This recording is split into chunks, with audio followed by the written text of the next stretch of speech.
అయితే రాహుల్ గాంధీకి నేను ఏమడుగుతున్నానంటే, నువ్వు చేసిన ఘనకార్యం ఇలా దేశానికి ఏదైనా ఉన్నది కాంగ్రెస్ పార్టీ అని అంటే చొరబాటుదారులకు మీరు ఎంట్రీ ఇచ్చిరు చూడు, మళ్ళీ ఇది రిగ్గింగ్ కాదా?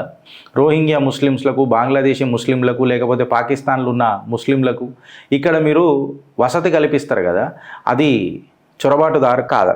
మీ కాంగ్రెస్ హయాంలో మీరు స్లమ్లు కట్టినరు, కాలనీస్ కట్టినరు, ఓటు బ్యాంకులు కట్టినరు. ఇన్ఫ్యాక్ట్ చెప్పాలనంటే ట్యాక్స్ పేయర్ల పైసా మీద వీళ్ళ బతుకు తెరువుని నడిపించిండ్రు.